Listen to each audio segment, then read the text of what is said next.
Buenas tardes, bienvenidos, bienvenidas. Soy Isabel Durán, la decana de la Facultad de Filología. Hoy celebramos el Día del Teatro y tenemos el auténtico privilegio y el regalo de contar con un gigante de la dramaturgia española, que es Ernesto Caballero. La semana pasada celebrábamos el Día de la Poesía y vino Antonio Colinas. Así es esta facultad. Es un hervidero de cultura y de arte, y gracias a todos por estar aquí, por venir. Sé que hay mucha gente de la Universidad de Mayores que al final sois los que más vais al teatro, así que Ernesto está encantado con vuestra visita. Bueno, el que va a presentar a Ernesto y el que va a dialogar con él es Emilio Peral, vicedecano de Cultura, al que conocéis muchos porque también os ha dado clase o os da actualmente. Yo simplemente voy a dar unas pinceladas y voy a hablar un poco de la facultad por si alguien no sabe la importancia que tiene el teatro en esta facultad. Ernesto Caballero es dramaturgo, director de escena, profesor y gestor de compañías teatrales, sin duda uno de los dramaturgos y directores más destacados del teatro contemporáneo en España. Como dramaturgo ha escrito, me decía ahora, unas 50 obras de teatro y además como 25 o 30 de ellas estrenadas, lo cual es un auténtico milagro casi. Como gestor ha sido director del Centro Dramático Nacional entre 2011 y 2019, donde dejó una importante impronta en la producción y innovación del teatro público en España. Como director de escena ha puesto en pie una larga lista de títulos de grandes autores españoles. Es un autor muy premiado, entre otros premios ha recibido el premio José Luis Alonso, el premio de la Crítica Teatral de Madrid y un premio Max a la mejor adaptación teatral. Bien, ahora ya digo que seguirá, yo ya no presento más a Ernesto Caballero porque seguirá Emilio, pero antes de eso quiero decir que después de la entrevista habrá más. Ernesto Caballero ha sido tan generoso de cedernos una serie de obras inéditas y los estudiantes del máster en estudios teatrales van a hacer una lectura dramatizada de unos fragmentos de creo que 5 piezas nada menos, o 6. Muchísimas gracias Ernesto, no solamente por venir, sino por ser tan generoso al cedernos estas piezas. Yo quería decir que aquí el teatro es muy grande. En esta facultad es la sede del ITEM, del Instituto de Teatro de Madrid. Tenemos un máster en estudios teatrales que se continúa con un programa de doctorado en estudios teatrales, y además este año hemos puesto en marcha este curso 24-25, un grado en estudios teatrales, que no pretende en absoluto competir con la RESAD, en la que es profesor Ernesto Caballero, o ha sido durante muchos años, sino todo lo contrario. Lo que quisimos era abrir el mundo del teatro a más estudiantes en la universidad pública, porque sabíamos que muchos estudiantes no podían acceder a la RESAD porque tenían unos números restringidos, que se tenían que ir a centros privados, y lo que quisimos fue también abrir la universidad pública a más estudiantes de teatro. Así que gracias de nuevo por vuestra asistencia, gracias Ernesto Caballero, gracias Emilio por ser el gestor y el gran conseguidor de toda la cultura, que es muchísima, que ocurre en esta facultad, y doy paso a Emilio para que haga su entrevista. Muchísimas gracias.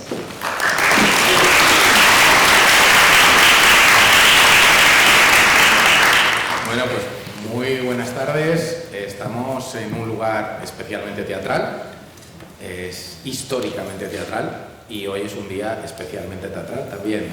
Como ha dicho la decana, es el Día Internacional del Teatro, efeméride que celebramos desde el año 1961, y contamos con la presencia, ya se ha anunciado, de uno de los grandes dramaturgos españoles contemporáneos, de Ernesto Caballero, pero además contamos entre el público con estudiantes de filología, estudiantes del grado en estudios teatrales, máster, doctorado, y además contamos incluso con algún actor, con algún autor.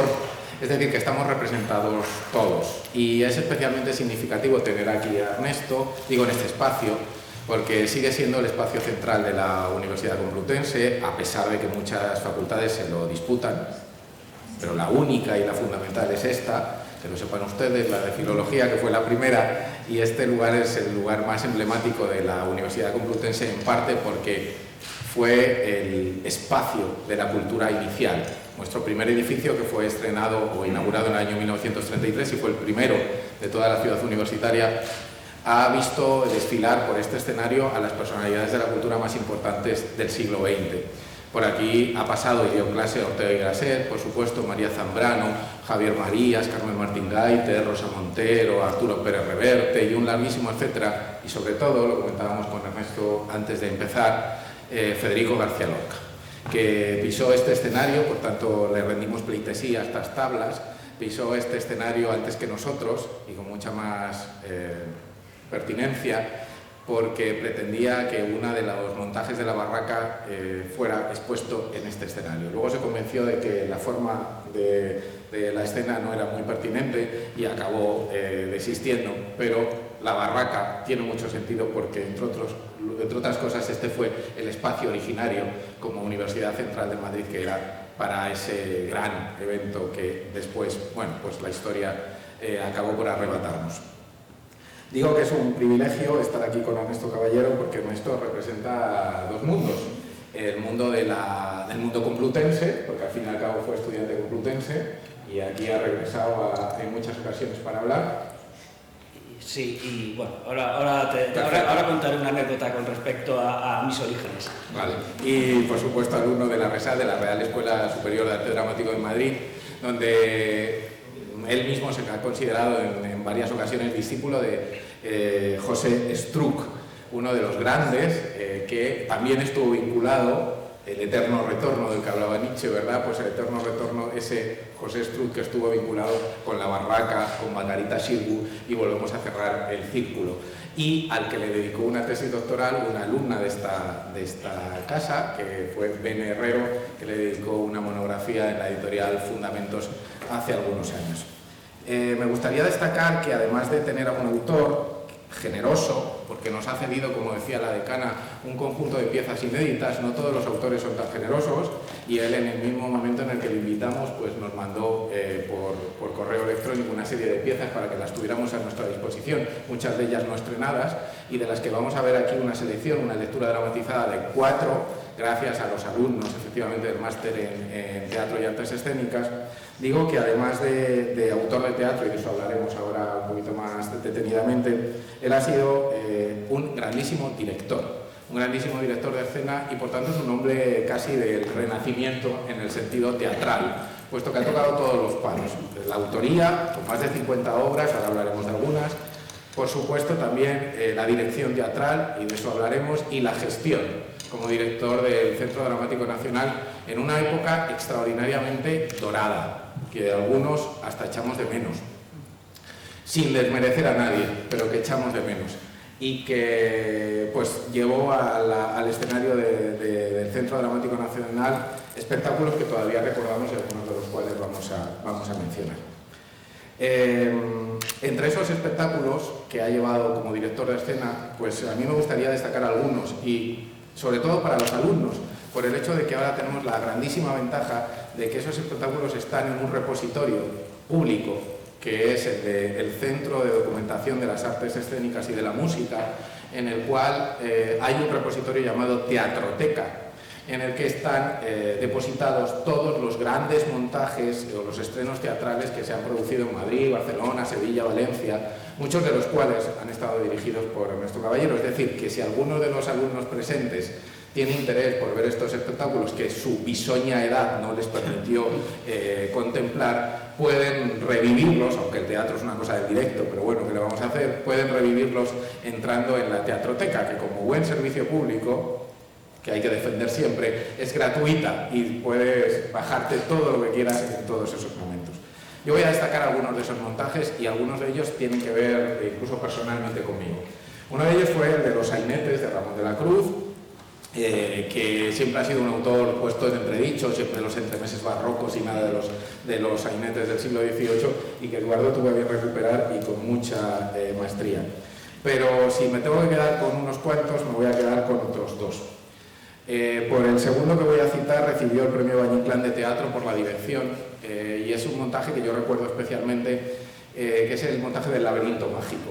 Laberinto Mágico es un conjunto de 6 novelas realizadas por Masao, uno de nuestros grandes autores de eso que llamamos la generación de la Segunda República y que, como sabéis, acabó, tanto por su vinculación republicana como por sus orígenes judíos, acabó en un exilio desde el cual escribió, creo que la evidencia más clara de lo que fue España en aquellos años. Esa magna obra narrativa era tremendamente difícil de llevar al teatro. Y Ernesto tuvo la capacidad de que viéramos hecho palabra a un Masao que desgraciadamente es bastante ausente, no solo de nuestros cánones literarios de los que impartimos en la facultad, sino sobre todo del canon teatral. Yo creo que la vez anterior había sido el San Juan, que había puesto Juan Carlos Pérez de la Fuente en el año 97 o 98 en el Centro Dramático Nacional. Y fijaos que estamos hablando de más de 20 años de separación para volver a ver a Masao en escena.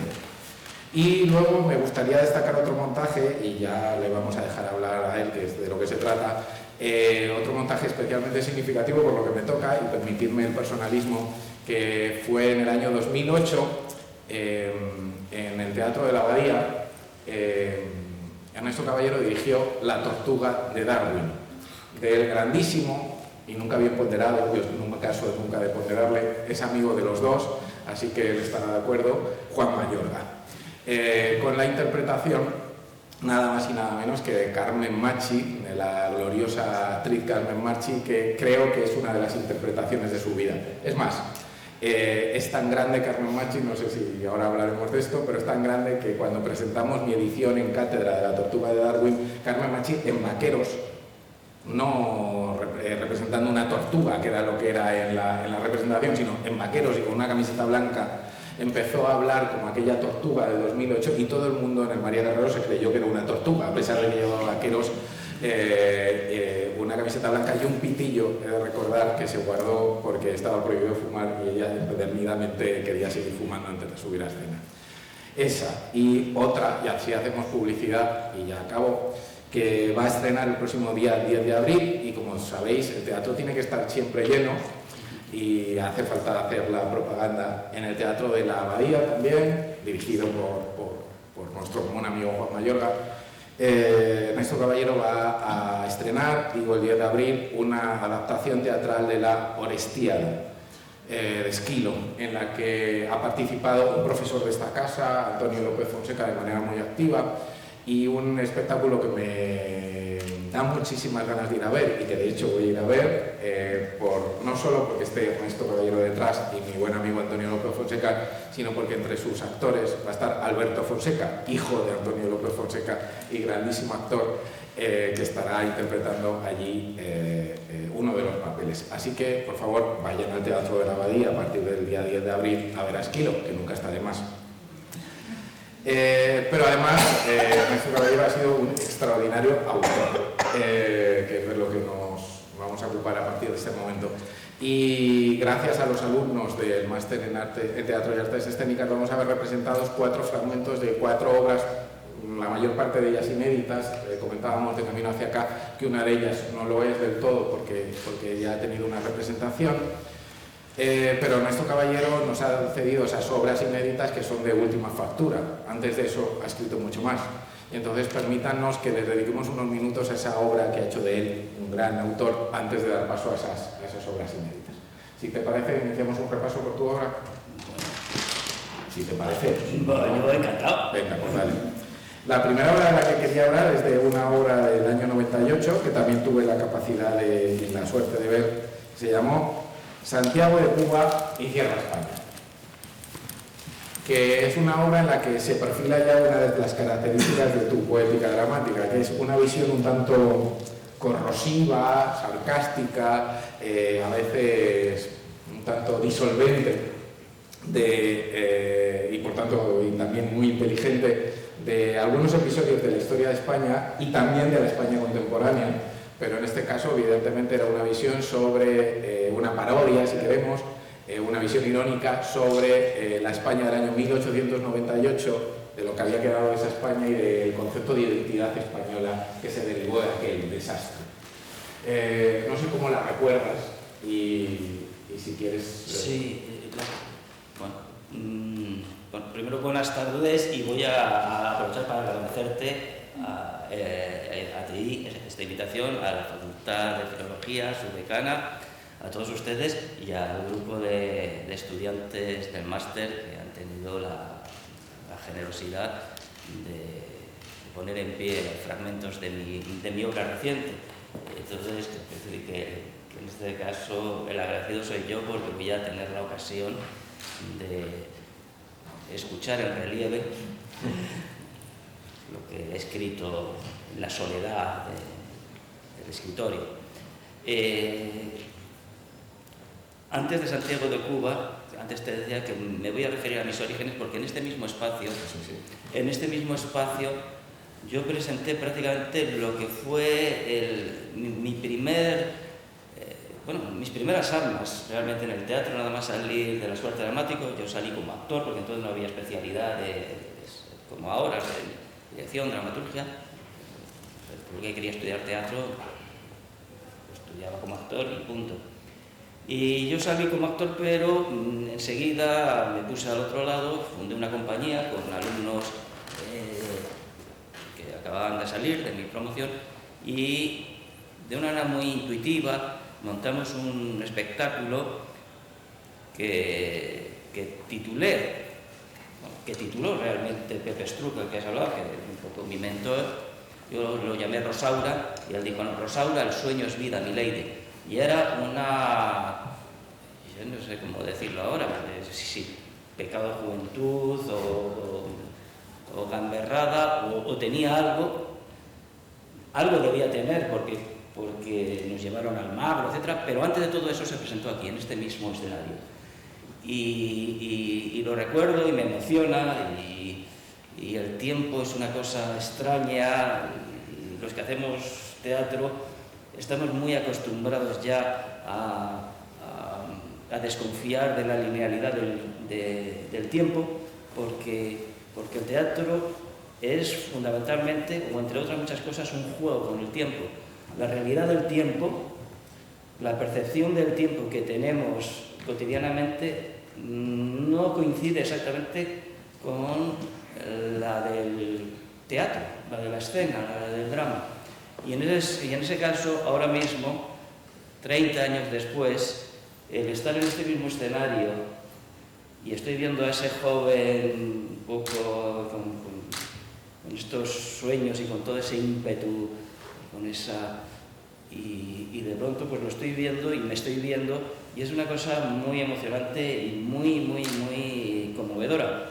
Entonces, insisto que qué mejor celebración para el Día del Teatro, por lo que a mí respecta, que esta ocasión de estar aquí en este teatro. Así que renuevo la gratitud. Volviendo pues pasaron algunos años desde aquella experiencia con un grupo que formé que se llamaba Producciones Marginales, cuyo título ya era una declaración de intenciones. Y bueno, pues José Luis Gómez, que previamente, lo recuerdo, curioso, vino al Magro a ver este espectáculo, Rosaura, el sueño es vida, que era una versión muy loca de La vida es sueño, donde se mezclaban las décimas de Calderón con letras de David Bowie y bueno, y era un poco un cómic, un poco propio de la época, un espectáculo de estos ochenteros, de finales de los 80, así muy póstumo de entonces. Bueno, pues José Luis Gómez vino a esto y entonces me invitó a trabajar en la Abadía. Y se daba la circunstancia de que se cumplía el aniversario del desastre del 98 y me propuso escribir y estrenar un espectáculo sobre esta circunstancia. Y enseguida acepté el reto, claro, de una manera... Entre otras cosas porque yo había estudiado historia y la historia siempre me había interesado como un material además susceptible, porque el teatro da un enfoque. Antes has aludido al laberinto mágico, a Max Shaw. La literatura, el teatro nos permite completar la visión, en principio, rigurosamente objetiva de la investigación historiográfica, y desde ese otro lugar, es decir, es posible estudiar la historia de lo que pasa en la España, por ejemplo, del primer tercio del siglo pasado, estudiando su teatro, desde Valle Inclán, Arniches, Vitalaza, Benavente. Las propias obras nos están hablando de una sociedad, de un momento. Y bueno, pues me puse manos a la obra.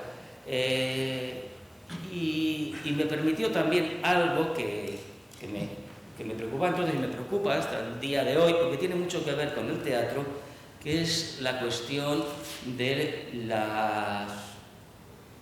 las colectividades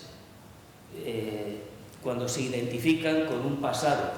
Es decir, y en ese sentido España tiene casi una de sus características es que no se pone de acuerdo en unas bases mínimas sobre su pasado. Creo que esto, que es una característica que hasta puede tener cierta gracia, pero que al teatro le hace un roto tremendo, porque el teatro desde sus orígenes, una de sus funciones es precisamente esta, es una función cohesionadora. Y bueno, pues todo eso empecé, pues, o sea, fue el motor para escribir una especie de, lo llamé linterna mágica, que todo ese mundo me parecía como muy delirante, leí mucho de esa literatura 98ista, lo anterior, los bohemios, Agua, Bach, todo ese mundo, el mundo de luces de Bohemia finalmente. Es verdad que la herencia de Valle está ahí, porque no puede ser de otra manera, y muchas otras que desplegué pues, en un espectáculo que pretendía ser, como has dicho, vitriónico, pero con elementos de aquello que se llamaba el género ínfimo, del género. Entonces fui a la Sociedad de Autores y en un espectáculo pues, muy trufado de canciones satíricas de la época muy poco conocidas, otras sí, y bueno, y pues un espectáculo en ese sentido también tenía la influencia de Brecht era muy presente, sigue siendo presente en mi teatro, entonces estaba en primer término. Bueno, hice un espectáculo, bueno, que ahí está. Es muy interesante porque se hizo en el teatro, en el Teatro de la Abadía, en la iglesia, que es donde ahora, Dios mío, esto de cerrar círculos es tremendo, pero ahora voy a estrenar la Orestiada y lo mismo, digo, Dios mío, fíjate cuánto, bueno, han pasado 20 y tantos años. Y recuerdo toda la escenografía era un gran mástil, el del Maine, hundido en el escenario, claro, como la Abadía, como ustedes saben, es un teatro que es una iglesia que tiene una cúpula de más de 30 metros, el mástil presidía aquello y era la escenografía hizo un trabajo sensacional. Y bueno, eso es lo que recuerdo de este, y no sé qué más recuerdo, que bueno, ya cosas, recuerdos muy personales, ¿no? Mi hija estaba por ahí por los, en fin, su madre trabajaba y estaban los camerinos, celebrábamos los cumpleaños de mi hija, que era muy pequeñita, allí en los camerinos de la Abadía, y lo recuerdo todo con mucho cariño, y además el espectáculo pues gustó mucho, y tuve la ocasión, ¿no? Que podía hablar tuve la ocasión de trabajar con excelentes actores que luego han tenido una carrera, entre ellos Carmen Machi, que por entonces Carmen Machi, ya se ha hablado de Carmen Machi, representaba el alma de España, entre otros personajes, ¿no? Salía una bandera y cantaba canciones de la época, y a partir de ahí que vino Luis San Narciso, que que en paz descanse, director muy interesante de casting, de todo lo que se llamaba, un hombre que sabía mucho del arte de la actuación, se fijó en Carmen, le ofreció algo en televisión, que hasta entonces no había hecho nada, y Carmen así, hasta ahora que no hay quien le eche el lazo para hacer teatro. No, Carmen ama el teatro y yo trabajo mucho con Carmen, o sea, pero es verdad que es una estrella del cine, de la televisión, y también el teatro. Carmen nos sirve de punto de unión porque si no estoy mal informado, yo no la vi en su momento, tenía edad para ello ya, pero no la vi. Quizás la obra que me sigue gustando más de toda tu producción es una obra que se llama Auto, del año 92, si no recuerdo mal. Sí, exacto. Y es una obra que he leído, sobre la que he escrito, es una obra muy sartriana, porque yo la comparaba con Wicklow, a puerta cerrada, porque se produce un accidente y las personas damnificadas de ese accidente se encuentran en una sala y pues están allí como para denunciar el accidente, para enterarse de qué ha sucedido en el accidente, y finalmente descubren que, que esa sala no es estrictamente una oficina de policía, sino un poco la antesala al infierno, como aquella habitación en la que es decir, todos están muertos y están esperando para su juicio final, ¿no? Un poco como la misma situación de Sartre en Wicklow, ¿no? Y si no recuerdo mal, Carmen Machi en el 92 ya colaboró con esa obra. Sí. Y es decir, que en ese sentido tú fuiste casi el introductor de Carmen en la escena por lo siguiente, porque creo que el primer gran espaldarazo a la carrera de Carmen fue con La Abadía, con la primera promoción de La Abadía, José Luis Gómez, el retablo de la Abadía, la lujuria y la muerte, que es el espectáculo que abre el película de La Abadía, y eso, si no recuerdo mal, en el 95-96, y ya Carmen había trabajado contigo unos años antes. Sí, Carmen y yo hemos trabajado juntos. Carmen incluso, no sé si le gustará, o sea, me hará mucha gracia que se le recuerde, en La Abadía, antes de este espectáculo, también con esta cosa de las efemérides, se conmemoraban los 100 años del nacimiento del Dr. Brecht. Y entonces me encargaron un espectáculo que titulaba Brecht cumple 100 años, con fragmentos de escenas, de canciones. Y en ese espectáculo Carmen estaba de ayudante de dirección. Mi ayudante de dirección. Porque era el grupo de actores de La Abadía y no había papel para ella entonces. Y bueno, ¿dónde se la coloca? Pues venga, de ayudante. O sea que sí. Carmen ha hecho, siempre dice que, y así es cierto, ¿no? que ha hecho muchas obras mías, es del autor que más ha hecho, porque hicimos un busto al cuerpo, hemos hecho, La tortuga de Darwin es de Mallorca, pero hicimos La autora de las meninas, que es un texto mío que ella hizo, que más ha hecho, hice con ella El jardín de los cerezos, he trabajado mucho con Carmen. Pues aquí tienen a uno de sus descubridores. Vamos a hablar de 2 obras más y luego damos paso a los chicos, porque luego hablaremos más detenidamente de esas obras que vamos a leer rápidamente. Hay otra obra que me interesa mucho, entenderán que la selección es muy subjetiva, obviamente entre 50 obras, pues. Una obra que a mí me impactó, porque yo me enfrentaba entonces al dilema, los jóvenes no saben de lo que voy a hablar, pero yo tengo que hablar, la mili.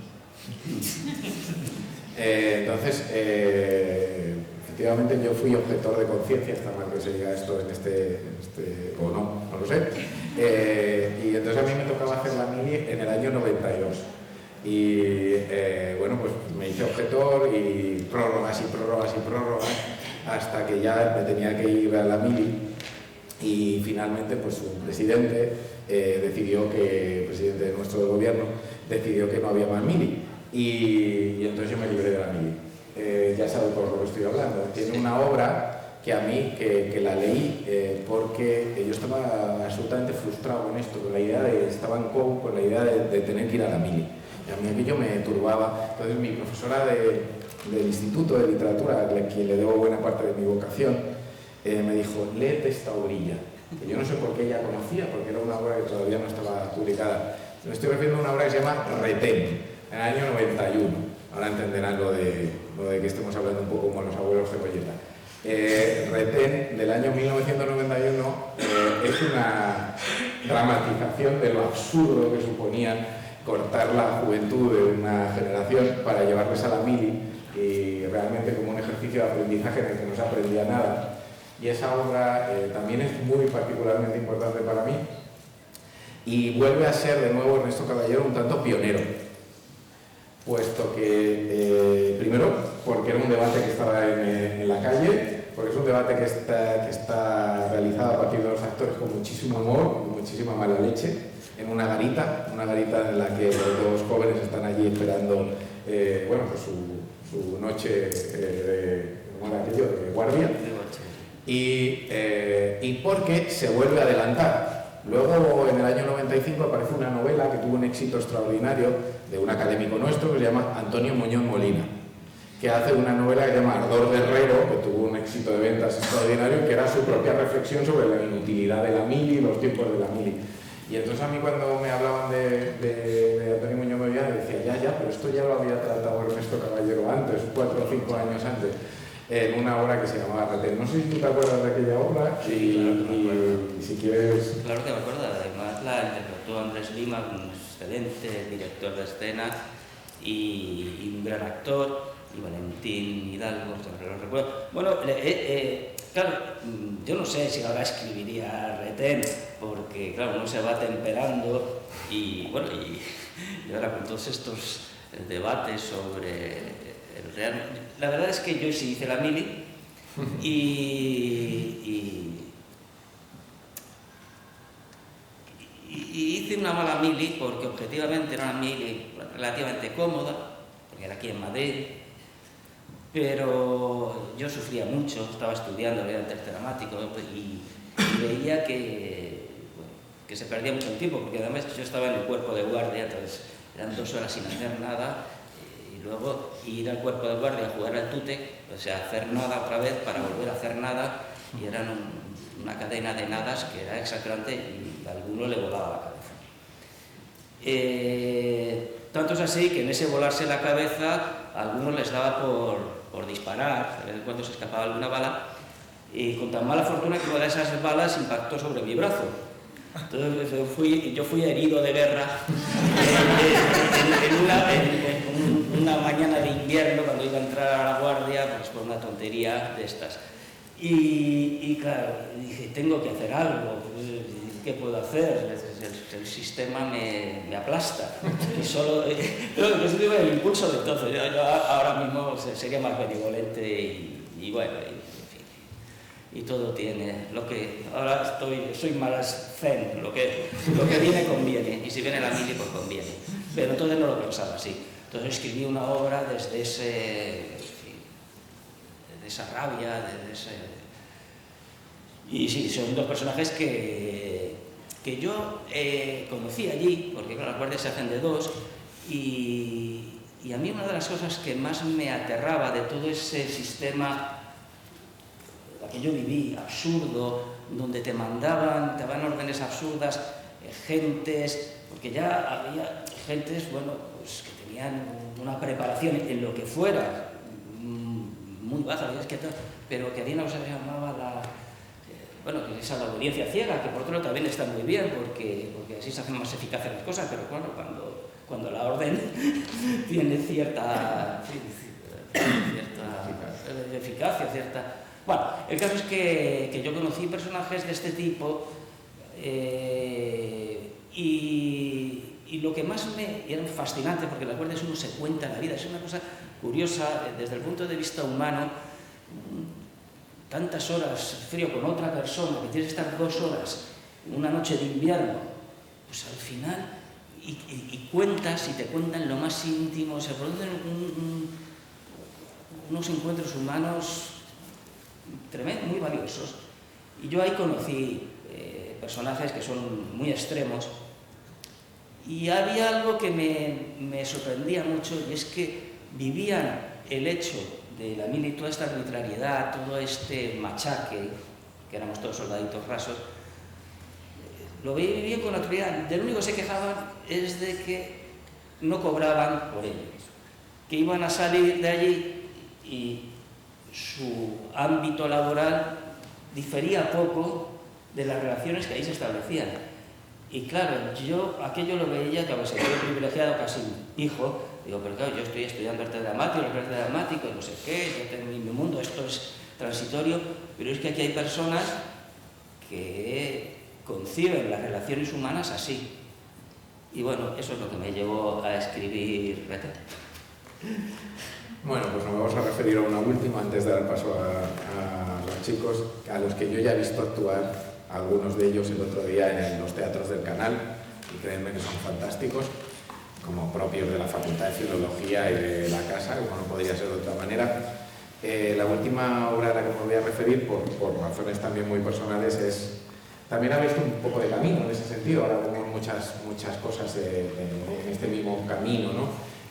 Poncia, que acaba de hacer, Sí, bueno, que sigue haciendo, Lolita Flores, y algunas adaptaciones de esta índole o prospecciones de lo que podría ser la continuación de Casa de Bernarda Alba. Ernesto Caballero tiene una obra que se llama Pepe el Romano, que es una visión de la Casa de Bernarda Alba en un ambiente exclusivamente masculino. Y bueno, pues por razones evidentes, yo me dedico a Lorca desde hace 20 y tantos años, pues es una obra con la que tengo especial cariño. Pues, ¿cómo fuiste tan osado de meterte en este berenjenal? Mira, la verdad pura y dura. Fue un encargo. Yo había escrito previamente una obra que no tiene nada que ver con Pepe Romano, que tiene que ver con de temática lorquiana, que se llama María Sarmiento. Y esta sí salió de mi pluma, y es una de los sainetes, es casi un astracán, es una con muchísimo amor, está escrita con esa suerte, porque toda parodia es un homenaje, y en este caso es un homenaje al mundo de Lorca, pero eran 4, o sea, es la historia de 4, está escrita en verso, son 4 hermanas, dice, ay, era así, ay, qué vida más, están cociendo, y cuántos kilos de más, y apareció un personaje que irrumpía en la casa, y bueno.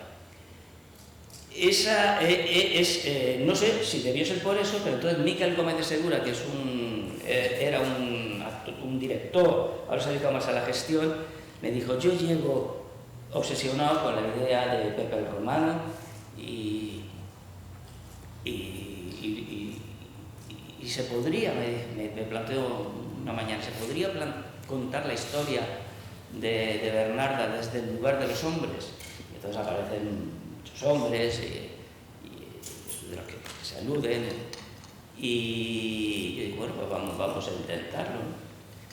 Entonces, ese mundo que también es trágico, que es el de esa especie, sobre todo Pepe el Romano, ¿no? Esa virilidad exacerbada, ese microcosmos rural visto desde el otro lado, donde de pronto pues hay unos personajes que también están encerrados, no tanto en una casa, sino en una casa mental, y recogiendo un poco. Y ese era un reto, dije, vamos a ver cómo escribo, porque María Sarmiento era claramente una parodia y bueno, tenía algo jocoso, divertido y siempre más fácil. Pero esto había que ponerse en el lugar de Lorca sin ser un remedio de Lorca. O sea, había que dialogar con esa palabra y tratando de no perder la conexión con el original, con la casa, pero al mismo tiempo preservando. Es lo que ha hecho, a mi modo de ver, de una manera, bueno, yo no soy quien para decirlo, pero si van al Teatro de la Abadía, es lo que ha hecho Karina Garantiba con la Orestiada, de Esquilo. Sin alejarse de Esquilo, ha escrito una obra absolutamente contemporánea con una palabra que traza un puente natural, pero es diferente. Entonces fue un reto, efectivamente fue un reto, y conservo un gratísimo recuerdo, en todas maneras, porque la puesta de escena era muy buena. La hizo un grupo Geroa, Traspaso, bueno, un grupo vasco, se estrenó creo recordar, en Baracaldo, y luego hizo mucha gira, sobre todo por el País Vasco, y sí, fue una un acercamiento a Lorca. Con Lorca terminé de reconciliarme en escena, porque hace poco en un teatro de gente cuando hice Yerma, hacía un monstruo, eso es un... con lo mismo pasa con Bernardo, dices, es que ya me la sé, uno llega a una cosa como estereotipada, así, y luego ves y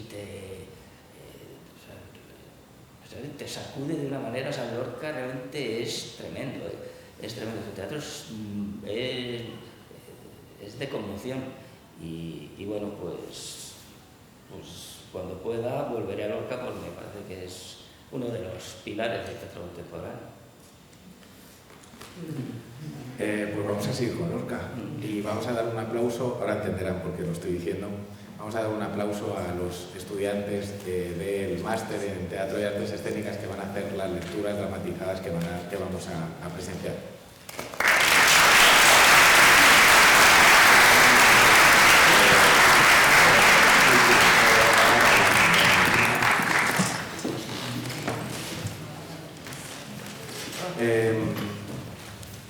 ¿Se imaginan ustedes que en una situación dramática propia de una obra escrita, inédita, escrita por Ernesto Caballero, que como decía ha tenido la generosidad de ofrecernos una obra que se llama Los Delatores?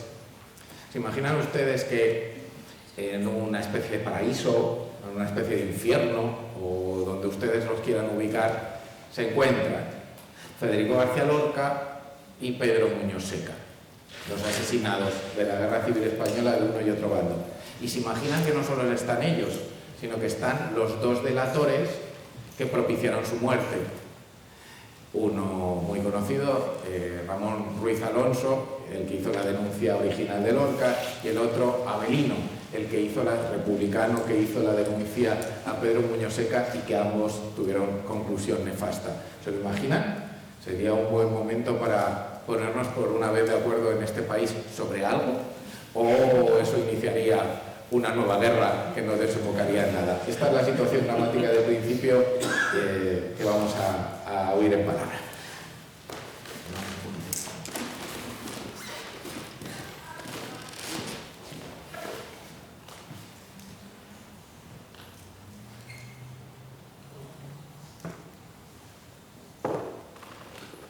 Aquí estamos, cara a cara. ¿Qué lugar es este? Un teatro, el lugar de los actos y de las omisiones. ¿Por qué nos hemos tenido que encontrar? Porque el rencor homicida no se extingue. Representemos cada uno en un extremo una pasión de exterminio que no termina de apagarse. Dos figuras malditas y alegóricas, como en un auto de Calderón. En tal caso, pasemos a la acción que se espera de nosotros. Acabemos sin compasión el uno con el otro. Ejecutemos esa macabra danza de sangre y fuego como una unidad de destino en lo espectral. Hay que volver a morir como mueren los actores cada noche en la función. Muramos una vez más por la patria, ese obstinado duelo entre españoles de bien. Gemelos de don y sangre, disparémonos al pecho. Vamos, juntos a la vez. Qué fácil es ver en el otro al monstruo que en uno no se quiere ver. Apuntemos al corazón del espejo.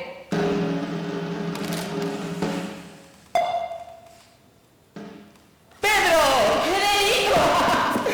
¿Cuánto tiempo? ¿Tiempo? Bueno, es un decir. ¿Te sienta muy bien la eternidad? Un buen título para una de tus comedias. A Federico le sienta bien la eternidad. Teníamos que encontrarnos aquí, en un teatro. ¿Dónde si no? ¿Estamos solos? Eso parece. Entonces podemos hablar libremente. Pues claro, siempre lo hemos hecho, ¿no? Quiero decir, sin consecuencias. Para bien o para mal, se acabaron las consecuencias. Sí, todavía no me he acostumbrado a vivir en la inconsecuencia.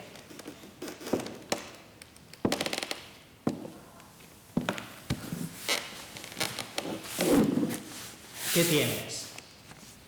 No sé, no es nada, solo... También los teatros vacíos escuchan. Y aún conservo ese temor. ¿Temor? Me delató un tramoyista. Eso deja su huella. Ya nada debe preocuparte. Era literalmente otro tiempo de lenguas envenenadas y oscuros paseos al amanecer. ¿Y el tuyo? ¿El mío? ¿Tu delator? Un tipógrafo. ¡Caramba! Menudo era el tipógrafo. Perdió su escaño de diputado en las elecciones del 36 y con ello la razón. La tomó contra todo lo que sonara Frente Popular. Entonces, ¿qué te voy a contar?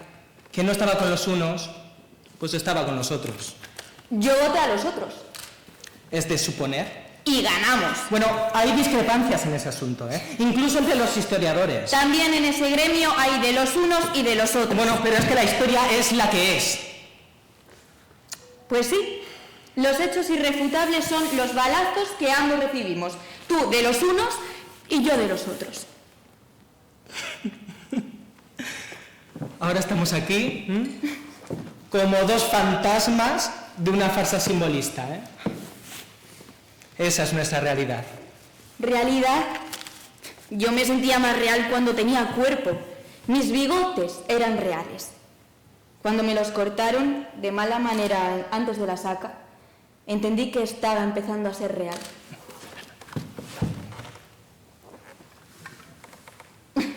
Toma. ¿Aceptemos entonces esta irrealidad? Para mí siempre fue más real la poesía en el escenario que la torpe representación que nos depara la vida. Real, real, yo lo he sido siempre. Me mataron por monárquico. Y a mí por republicano y maricón. Y por poeta. Se agradece el cumplido, ¿eh? Viniendo de quien Valle Inclán dijo que era un monumento de nuestro país. Ay, ese sí que sabía. Cráneo privilegiado. Nada más empezar el jaleo se marchó por su propio pie como un dandy despigado, teosófico y controversial. Nosotros, en cambio, no la vimos venir, ¿eh? Todavía me pregunto por qué. Tal vez... ¿Sabes? El pájaro que me quitó el gabán tenía razón. Me dijo, allí a donde vas no la vas a necesitar. Y así ha sido. No he vuelto a sentir frío, aunque bueno, tampoco calor. Es como estar pues, a la fresca, ¿no? En un patio andaluz de los nuestros. Esos sí que son de todos. Ay, El patio nos reconcilia a los españoles. a veces contemplo nuestra patria como un inmenso patio de colegio, ¿sí? Con su frenético bullicio y su entrañable ímpetu infantil. ¿Cómo pudimos llegar a aquello? No sé. Me pregunto lo mismo muchas veces. Hay quien dice que es el sino de nuestra rocosa historia, pero no lo creo. En muchos otros lugares también los hombres deciden aborrecerse. La pasión del rencor nunca se llega a apagar. Quien lo probó lo sabe. Aún me sobreviene el pasmo que me poseyó cuando me iban a dar el paseo fatal. Los españoles, de la noche a la mañana, decidimos odiarnos. Ya, pero es que yo no odié a nadie. Tal vez en el fondo es eso lo que no pudieron perdonarme. ¿Y nosotros? ¿Estaríamos dispuestos a perdonar?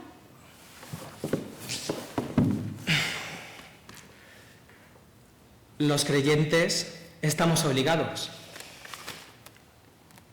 Muchos creyentes aún están hoy cargados de odio y resentimiento.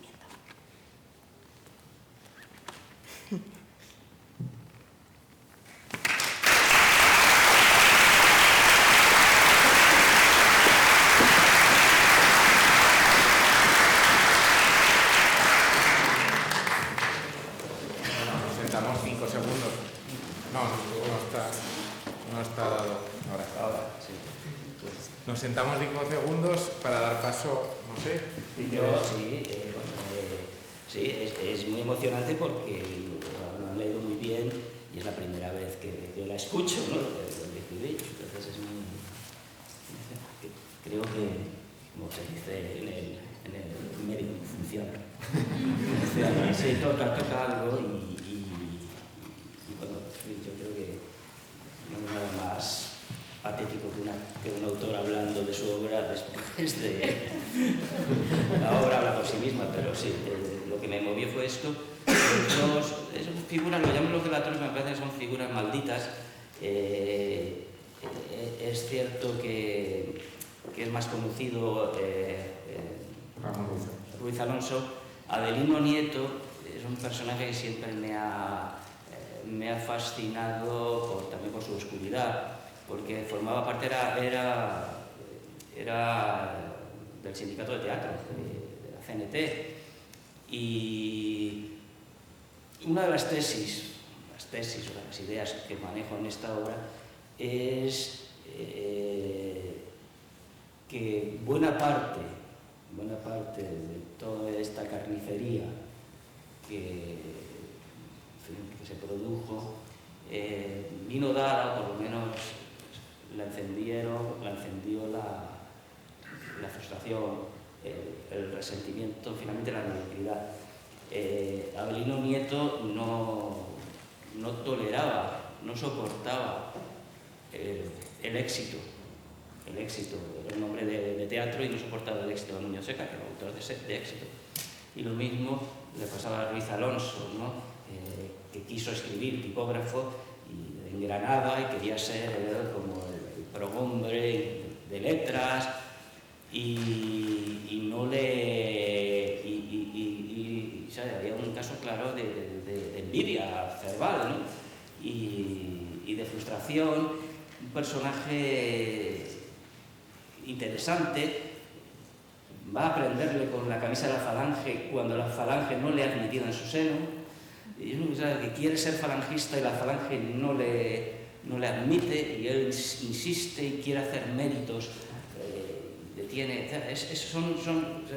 los delatores son, si hay que hablar de dos Españas o de una España oscura, yo creo que yo he planteado esta obra, hay que fijarse más en este factor humano, a este u otro lado de las trincheras, que en cuestiones ideológicas, que esta también se la lleva el viento.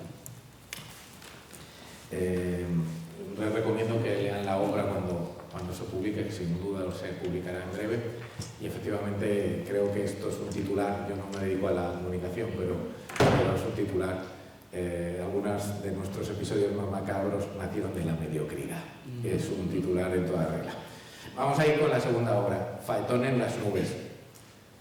Ustedes viven en un piso cómodo, y si en ese piso cómodo, no sé si alguno se siente aludido, que me perdone, tiene un Buda, pone incienso, escucha música relajante después de venir del trabajo, hace yoga, pues todas esas cosas que forman parte de nuestra modernidad impostada son el comienzo de Faetón en las nubes. Y se imaginan que deciden acabar con esa impostura que nos toca un poco a todos, acabar con esa impostura, y el Buda contesta.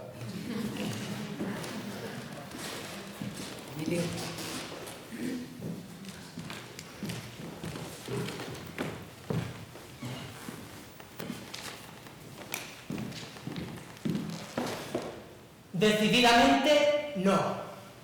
Hoy no voy a encenderte ninguna velita, no. Hoy no tengo fuerzas. ¡Sí! No me mires así, con esa cara de guasista perdonavidas.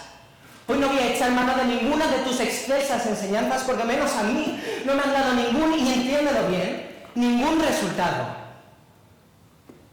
Hoy llego aquí destrozado, desilusionado y con ganas de abandonarlo todo. Mi trabajo de consultor de auxiliar administrativo, mis diversas y poco comprometidas relaciones sentimentales, vamos a llamarlas así, y sobre todo mi obsesivo y muy devoto apego a la filosofía oriental, a tu filosofía. Dios, qué ridículo me siento ahora de haber convertido mi pequeño apartamento, del que estoy hipotecado hasta el día del juicio, de haberlo convertido en un delirante santuario New Age presidido por una estatua low cost de Gautama Buda. Tu representación. No, se acabó. Por aquí tenía que haber empezado hace tiempo. Bueno, empezado, terminado, que para el caso es lo mismo, ¿eh? ¡Se acabó! ¿Me escuchas? ¡Se acabó! ¡Se acabó el yoga, la meditación, los inciensos, las velitas aromatizadas de los cojones, los mandalas psicodélicos, las imágenes de Ganesha, de Vishnu, de Siddhartha y también, sí, se acabó también tu propia imagen. Hoy, y es muy triste esto que voy a decirte, pero hoy por primera vez siento deseos de hacerte añicos. Y es lo que voy a hacer. Espera. No lo hagas. ¿Qué? No lo hagas.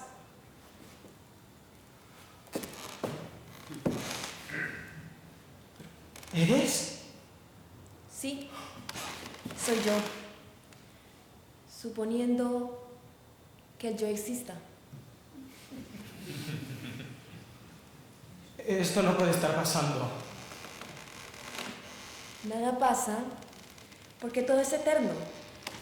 Y también todo pasa porque nada es eterno. ¿Qué? No, cállate, por favor, cállate. Está bien. Regreso al silencio. Pero antes recuerda que lo que eres es lo que has sido. Y lo que serás es lo que haces a partir de ahora. Efectivamente, estoy muy mal.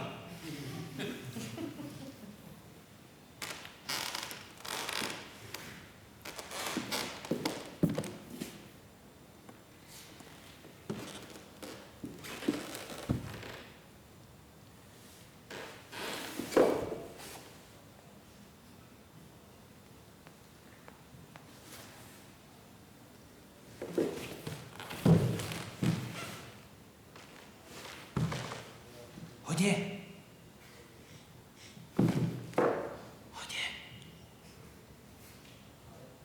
Tú me has hablado, ¿verdad? No. Eres tú quien lo ha hecho. Sí, es que necesitaba desahogarme. ¿De qué te extrañas? Llevas años hablándome, buscando mis respuestas. Sí, y tu silencio es que es desolador. Porque no has sabido interpretarlo. Ya es que soy un analfabeto del silencio. Algo así. Pero ahora finalmente te has manifestado, ¿eh? Así es, para ayudarte a interpretarlo. ¡Tu silencio! Mi silencio. Ay, Dios, me estoy mareando. Estás muy alterado. Pues sí, lo estoy. Sí, es que, mira, no todos tenemos a nuestro alcance tu bendita serenidad. Desesperado. Ah, muchas gracias. Te lo agradezco. ¿Algo más? Quiero ayudarte. Ya. Como el genio de la lámpara, ¿no? ¿Me vas a conceder 3 deseos, Los deseos no son muy fuertes. Bueno. Ya sabes, el deseo es fuente permanente de insatisfacción. Entonces... Tú quieres cambiar, ¿verdad? Bueno, sí, quiero que todo cambie. Pues, para que todo cambie, solo se requiere que cambies tú. Mira, perdona, pero así mal vamos, ¿eh? Yo soy como soy. Y espero que no te ofenda, ¿eh? Pero no existe ningún Dios capaz de cambiarme. Si lo hay. Claro, ¿no? Tú. No, yo no. Yo solo soy el guía que te muestra el largo camino de la iluminación. Bueno, ¿te puedes dejar de monsergas una vez? ¿Qué te gustaría entonces a ti que pasara? ¿Qué me gustaría? Pues... me gustaría tener éxito. Éxito. Sí, éxito. Pero en todos los sentidos, ¿eh? En el profesional, en el personal y en las relaciones humanas así en general. ¿Es mucho pedir? ¿Y crees que a ti eso te va a hacer feliz? Por supuesto. Y no me vengas ahora con la cantaleta de que la felicidad no sea de lo mundano que ya te conozco. No, Yo no he dicho nada. Es que he intentado seguir el camino de la espiritualidad. Lo sé. Por eso estoy aquí, en tu sala de estar. Adquiriste mi esclarecida figura en una tienda de decoración del hogar. Necesito otra cosa para sentirme mejor. Entiendo. Una práctica espiritual que te sirvió en el pasado es como llevar una balsa sobre la espalda después de haber cruzado todo el río. ¿Eh? Muy poético, ¿eh? Gracias. Pero me refiero a algo más práctico y material. Por muy pequeño que sea un deseo, te mantiene atado como el ternero a la vaca.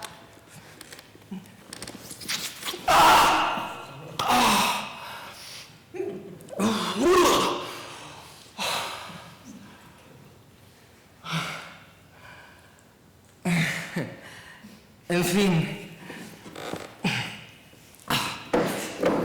ha sido muy ameno hablar contigo de verdad, ¿eh? Muchas gracias, de corazón. Pero he decidido hacerte añicos, ¿eh? Con este martillo, para que vuelvas a tu santo nirvana. ¿Y tú? ¿Y yo qué? ¿Tú qué harás después de romper mi sagrada imagen de resina sintética? Pues empezaré de cero, ¿no? Como me has comentado más de una vez, al igual que una serpiente cambia de piel, debemos arrojar nuestro pasado una y otra vez. Antes de que emprendas mi fatal demolición, te sugiero que consultes la bandeja de entrada de tu correo electrónico. ¿Y eso a qué viene? A veces, en las encrucijadas de la vida aparecen de forma providencial personas, sucesos, ocasiones. Y hoy es uno de esos momentos. Hay un mensaje en el Departamento de Recursos Humanos de tu empresa. Asunto Brainleaf. Puedes comprobarlo. Después, yo aceptaré lo inevitable.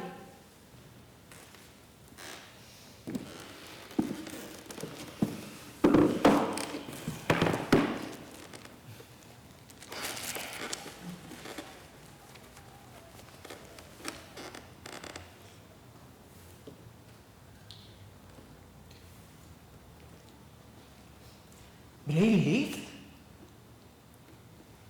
No olvides que solo es capaz quien piensa que es capaz.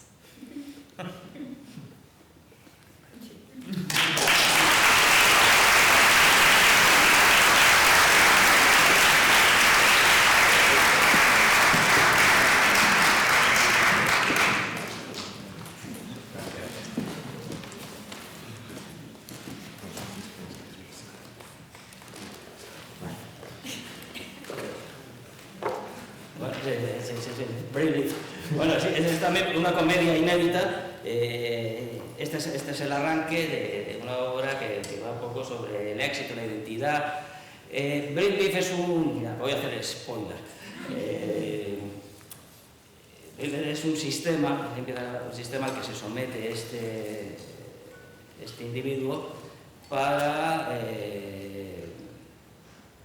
optimizar sus capacidades sociales, fundamentalmente su ambición personal, su ambición profesional, y bueno, la empresa le ofrece una intervención quirúrgica y de pronto pues este personaje va escalando y va obteniendo lo que en principio ha manifestado que desea, que es el éxito. Y bueno, la cuestión es que en un momento dado empieza a echar de menos al que era, ¿no? Entonces empieza a preguntarse ¿qué prefiere? Sí, bueno, así de una manera un poco básica, ¿no? ¿Qué prefiere? ¿Ser ese que ahora es? O mejor dicho, si ese que ahora es realmente quién es. Es decir, si con su limitación, con su frustración, era feliz porque tenía una identidad construida que ha ido perdiendo pues a lo largo de una serie de vicisitudes que le hacen estar perdido. Porque esto pasa como en la vida, ¿no? Pero yo creo que la obra plantea que hay una división. Los seres humanos creo que se dividen entre los que están perdidos y los que saben que están perdidos. Y él al principio de la función sabe que está perdido, pero después ya deja de saber que está perdido y simplemente está perdido, con éxito, pero está perdido. Pues creo que lo que mejor para hacerlo más operativo nos quedan dos intervenciones, entonces voy a presentarlas las dos, que las hagan de corrido y luego ya terminamos el acto. Tercera obra, titulada El Grial de 36. Valencia, la Valencia republicana del periodo de guerra. La acción dramática comienza con una mujer que es asediada en su casa por los milicianos republicanos que buscan en su casa el Santo Grial escondido. Ese es el punto de arranque. Y una obra que me decía Eduardo, yo no lo sabía, pero que ya había sido puesta en escena, la cuarta, que se llama La gramática vida de un sujeto femenino. Una obra muy pertinente para esta casa. ¿Se imaginan ustedes que una señora de la limpieza asume ese diálogo entre una terapeuta y esta señora? Una señora de la limpieza que ha sido destinada a la Real Academia de la Lengua, y limpiando una estantería se le caen todas las gramáticas de la historia encima de la cabeza. Y a partir de ese momento, esta señora lleva una vida maldita, puesto que le sale instantáneamente corregir las aberraciones lingüísticas que en el mundo han sido. Y que créanme que un filólogo tiene una vida desgraciada porque es consciente de las aberraciones gramaticales diarias, y esto nos hace una vida muy infeliz, porque por el bien ajeno no las podemos decir todas, pero en realidad pues tenemos esa pulsión de decirlas. Dequeísmo, laísmo, leísmo, todas las aberraciones que puede usted imaginar. Pero una señora de la limpieza atribuida o bendecida o maldecida por el correcto uso de la gramática. Estas son las dos situaciones de partida y gracias, chicos.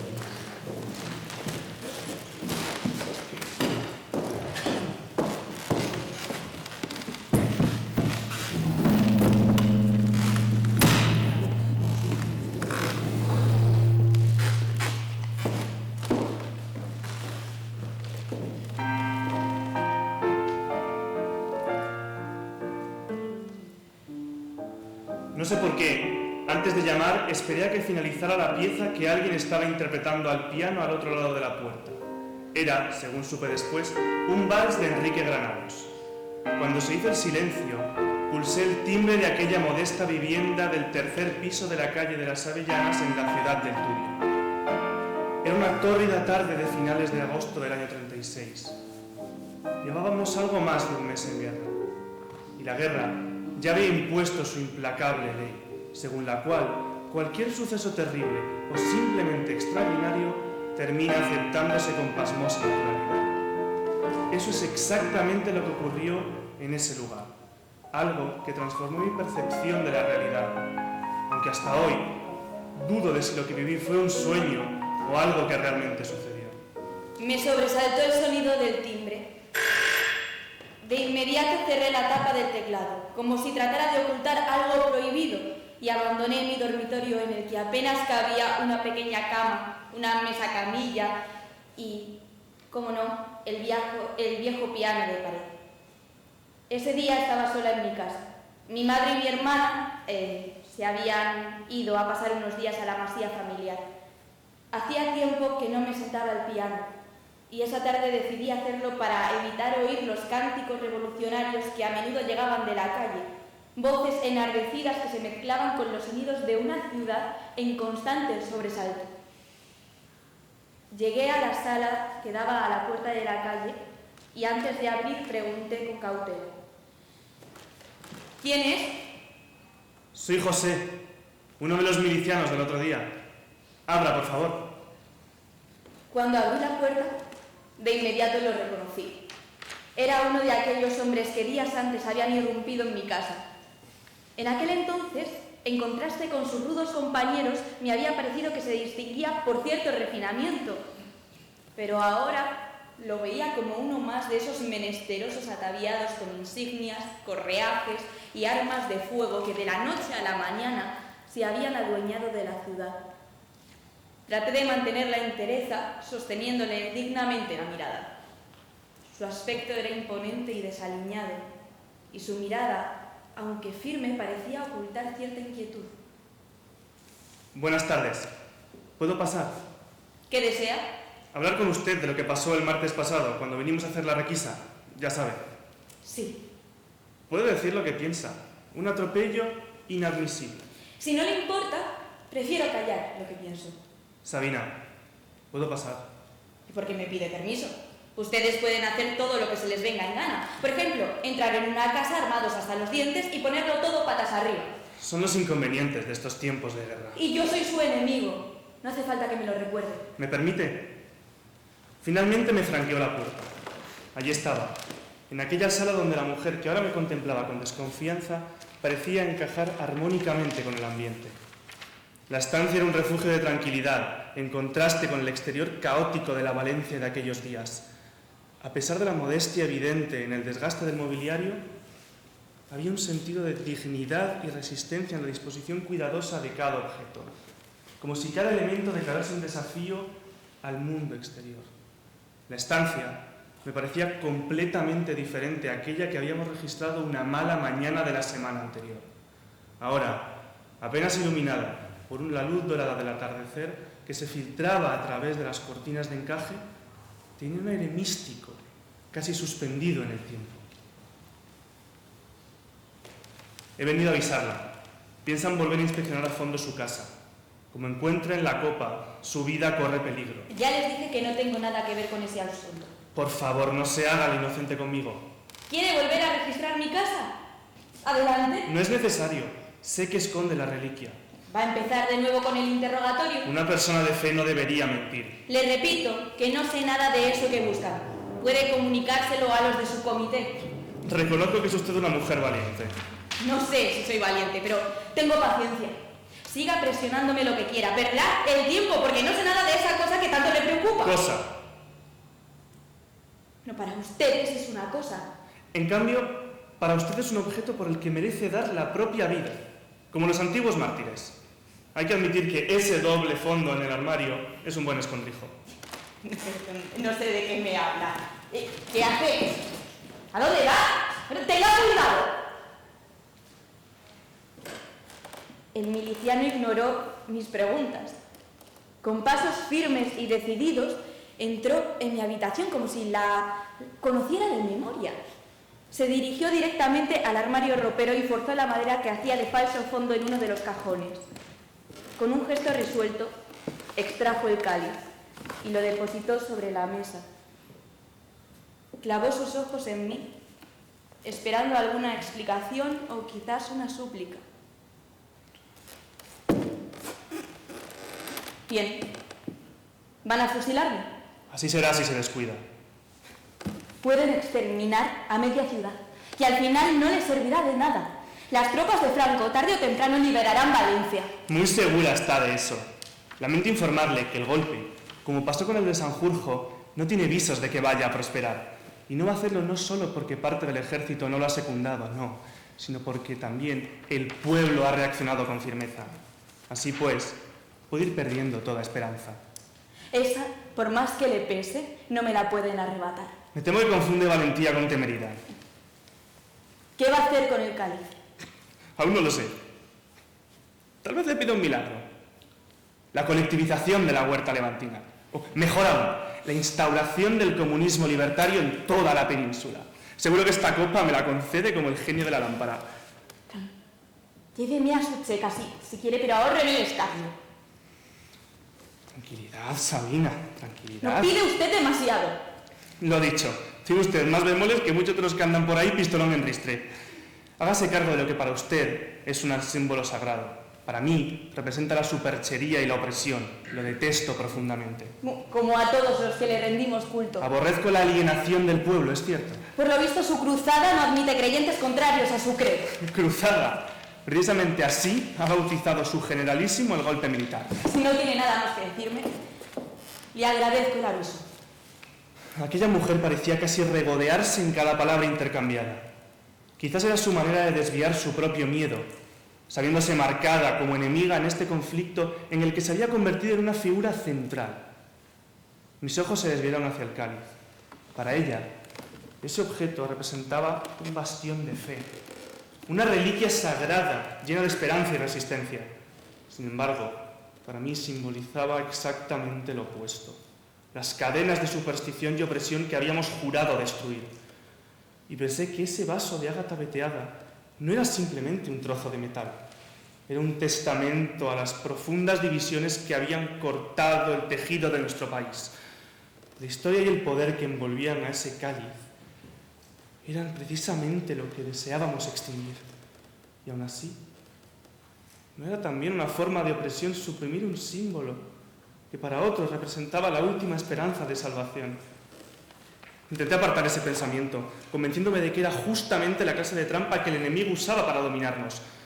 Pero algo en esa mujer, su firme determinación, realmente despertaba mi curiosidad. ¿Puedo hacer una pregunta? Claro que puede. Faltaría más. ¿Por qué? ¿Por qué qué? ¿Por qué lo ha hecho? ¿Por qué ha arriesgado así su vida por este objeto?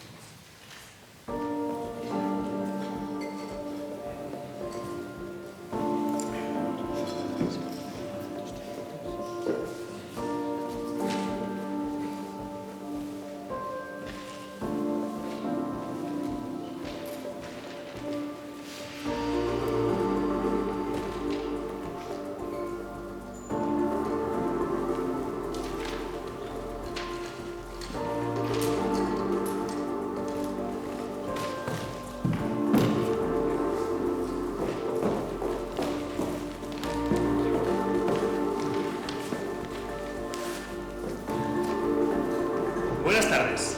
Buenas tardes. Bienvenida a nuestro Centro Laboratorio de Investigación Neurolingüística. Espero que se sienta cómoda. Lo intentaré, aunque no estoy acostumbrada a ser el centro de atención. Le agradezco mucho que haya consentido la asistencia de mis colegas a esta sesión. También ellos le dan las gracias. No hay de qué. No tengo ningún inconveniente. Además, según me ha explicado, la presencia de observadores puede ser beneficiosa. Me hubiera gustado presentarle con su nombre y apellidos, pero entiendo su reserva. Presentarla. ¿Cómo? Dice presentarla, no presentarle. Yo soy la presentada por usted, es decir, complemento directo. Si usted, en cambio, fuese a presentarme a alguien, entonces sí sería correcto decir voy a presentarle a tal o cual persona.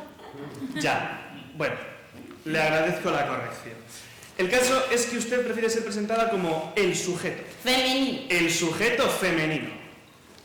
Sí, es que, no sé, me parece una forma más que apropiada para lo que nos ocupa, ¿no?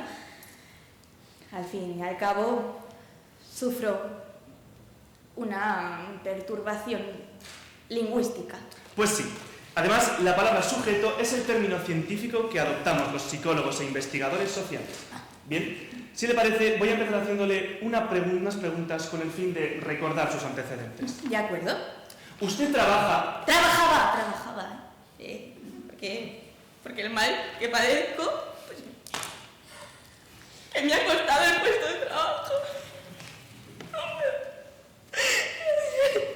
Trabajaba en una empresa especializada en limpieza y mantenimiento de instalaciones en edificios institucionales. Así es, sí. Han pasado 6 meses y medio desde que fue destinada a la sede de la Real Academia de la Lengua. ¿Desde? ¿Qué? ¿Qué se dice desde qué? Eso es. Han pasado 6 meses y medio desde que fui destinada. Hace ahora 6 meses y medio desde que fue destinada. Así mucho mejor. A la sede de la Real Academia de la Lengua. Ah, sí. Bueno, pues todo transcurría con normalidad hasta que... ¿Hasta qué? Pues hasta que inesperadamente y sin causa aparente, una de las estanterías de la parte superior de la biblioteca venció lo cual hizo que todos los libros que soportaba se precipitaran sobre mi cabeza. El impacto fue severo. De inmediato perdí el conocimiento, no sin antes reparar en los títulos de los volúmenes caídos, una completa colección de gramáticas, desde la primera, la de Nebrija, hasta la más reciente edición de la RAE. ¿Y a partir de entonces? A partir de entonces, empezó mi calvario. ¿Cuándo notó los primeros síntomas? Al despertar en el hospital. Sí, así figura en el informe del que disponemos, en el que se le acusa de trato vejatorio para con una de sus afiliadas. Leo. La enfermera Marifé R.S., del primer turno de mañana en la UCI, al percatarse de que usted estaba despertando, le dirigió amable y cariñosamente las siguientes palabras. ¿Qué tal se encuentra? Ya era hora de que despertara. Hacen 2 días que ingresó. Usted entonces, con incomprensible ansiedad nerviosa, eso dice el informe, le replicó con aspereza. Hace, señorita, hace, que se dice hace 2 días, no hacen 2 días. Bueno, tampoco es para tanto, contestó la técnica sanitaria con lógico desconcierto. ¿Cómo que no es para tanto?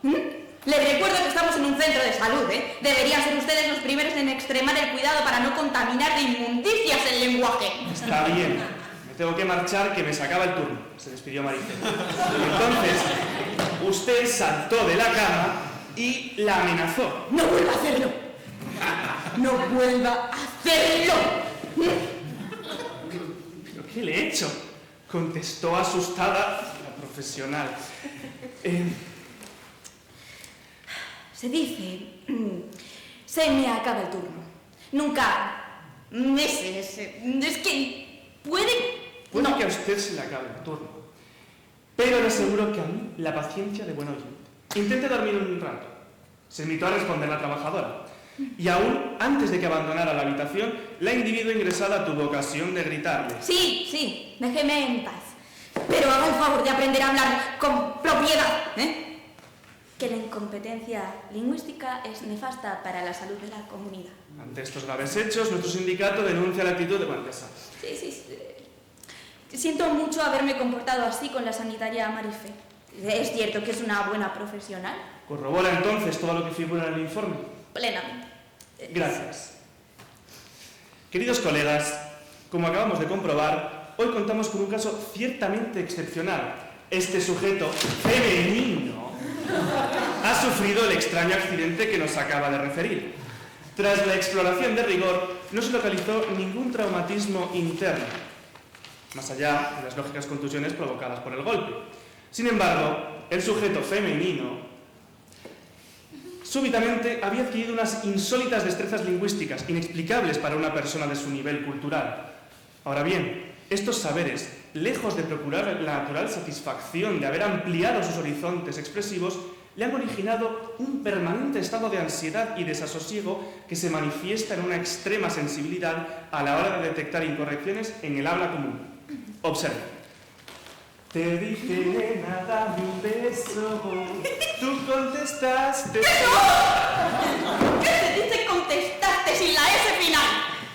Gracias. Finalmente, el sujeto femenino ha tenido a bien recurrir a nosotros para someterse a nuestro programa, fiado de lograr algún remedio que cure, o al menos alivie, su singular trastorno. Ni que decir tiene que en esta ocasión, y aunque tampoco sea el fuerte de nuestro gremio, voy a procurar que cuiden el cuidado sintáctico. Y a su vez, les pido por favor que procuren hacer tanto ustedes como yo mismo e intenten formular de una manera correcta y natural sus preguntas, si es que tienen intención de hacerlo. Bien, proseguimos. ¿Cuál es su nivel de estudios? Básico. Podemos afirmar entonces que antes del accidente su variedad léxica era escasa. Al igual que mi capacidad sintáctica o mis habilidades retóricas. Pero tras el accidente, ¿todo cambió? ¿Tan segura está de que fue un accidente? Por supuesto. A ver, ¿cómo se explica si no que una persona inculta de la noche a la mañana haya adquirido tal capacidad oratoria?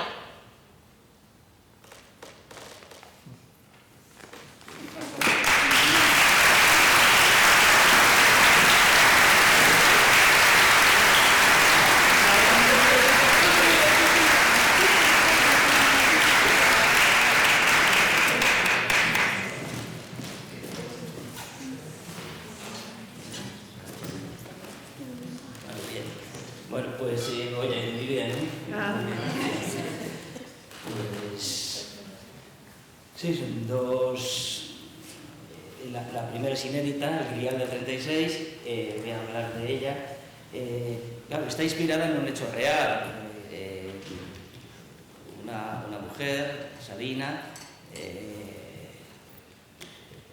en Valencia, al inicio de la Guerra Civil, pues antes de que entrara un grupo de milicianos a desvalijar la Catedral de Valencia, donde saben ustedes que se custodia un supuesto grial, pues el párroco le encomienda a esta mujer que se dedicaba a limpiar, guárdalo en tu casa porque se lo llevan y esta reliquia puede desaparecer o la pueden vender. Porque luego incluso, bueno, tiene mucha historia este grial, porque incluso se ofreció, gentes en Suiza ofrecieron dinero y entonces por eso los milicianos para comprar armas estaban interesados en el grial. Bueno, el caso es que esta mujer se juega la vida y esconde el grial en su casa. Pero por estas cosas de los soplos y tal, los milicianos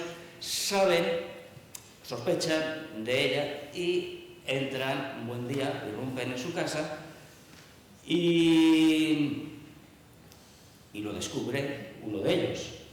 Pero claro, este miliciano dice, si esto supone que la fusilen ya, de inmediato. Entonces calla y no la delata. Y se sabe que al cabo de los días, este miliciano vino solo a prevenir a esta mujer de que se fuera, tal, que ya lo saben, tenga usted cuidado porque van a por usted. O sea, le salvó la vida realmente, luego se fue a la masía de la que habla, etc. Entonces, esa visita, no sabemos qué más pasó, a mí me sirvió para hablar una vez más, en ese sentido guarda mucha relación con los delatores, para hablar una vez más sobre ese mundo hiperpolarizado de la guerra civil, dos cosmovisiones totalmente diferentes, una mujer muy derecha, muy católica, muy religiosa, y un miliciano anarquista, y con un grial en medio para un objeto que trasciende, para otro un símbolo de la superchería y de la sumisión, de la alienación. Y ese objeto que está permanentemente en escena es como el tercer actor, el tercer protagonista, y procura un milagro laico o confesional, que es el del encuentro de los seres humanos. Una vez más volvemos un poco al donde todas estas diferencias un poco artificiosas, un poco superestructurales, se diluyen cuando dos personas están dispuestas a entenderse, a escucharse, a mirarse en el otro. Y claro, esto lo escribí no tanto por curiosidad historiográfica, sino por casi emergencia nacional por el presente. Es decir, estamos en un momento, evidentemente no nos vamos a pegar de momento tiros en las calles, pero la determinación a no entenderse es el principio a muchos otros enconos que pueden terminar muy mal. Y eso es lo que me llevó a escribir el grial, que es prácticamente lo mismo que me llevó de que al final son obras por la concordia. Y esta es una obra inédita y es de las más recientes, creo que es mi última obra. La tengo en especial cariño, espero que pronto se pueda presentar. Y después está la gramática. La gramática es una comedia sobre el lenguaje que se ha estrenado hace poco, ahora mismo está de gira por España, la han interpretado María Gánez y José Troncoso. Ha estado en el Teatro del Matadero, nave 10, y ha cosechado un gran éxito. Prácticamente a la semana ya se habían agotado las entradas. Y bueno, es una suerte de Pigmalión al revés. Si ustedes recuerdan, Pigmalión es una mujer, una florista muy analfabeta, muy culta, y hay dos, Dr. Higgins, bueno, hay dos personas muy ilustradas que hacen una apuesta para convertirla en una dama bien hablada y bien... En fin. Aquí yo lo he hecho, o sea, para entonces, Rousseau, a principios del 20, finales del 19, escribe esta obra, que es con ese afán de integrarse a la sociedad. Y yo me planteé de una manera un poco maliciosa que hoy en día un Pigmalión casi tendría que ser al revés, que integrarse en la sociedad tal vez debía uno someterse a un desprendimiento de competencias lingüísticas, idiomáticas, para ser popular, para... es decir, que todo esto yo ya lo trataba en La autora de las meninas, la nivelación a la baja procura aceptación social. Y eso es un poco, digamos, la premisa que mueve esta comedia, que es fundamentalmente una comedia sobre el lenguaje. Absolutamente suscribimos las palabras de Ernesto, que recomiendo que sigan no sé si le gustará que diga esto, pero que recomiendo que sigan su perfil en X,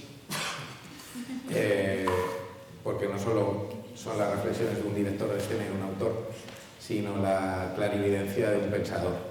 En tiempo de ruido, pues fundamentalmente alguien que aplaca el ruido y que intenta colocarnos en la piel del otro, que es un sitio en el que siempre hay que colocarse para entenderse a uno mismo, no solo para entender al otro.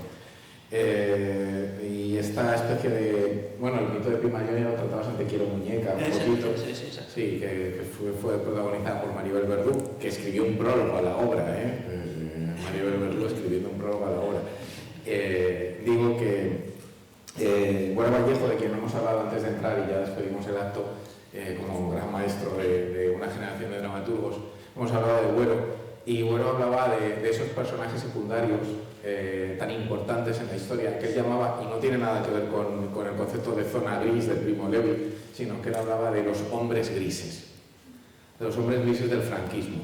¿Recuerdan ustedes Güero Vallejo, cuyo padre fue asesinado durante la guerra, y a pesar de eso siguió luchando por el bando republicano, estuvo a punto de morir en las cárceles franquistas y siguió luchando a pesar de todo eso, y finalmente conmutada la pena de muerte y pudiendo salir de la cárcel? Sí, él siempre recordaba, un hombre profundamente de izquierdas, profundamente republicano, siempre recordaba que buena parte de su vida, o los grandes acontecimientos de su vida, habían sido propiciados, o los más felices, por esos hombres grises. Él hablaba de hombres grises.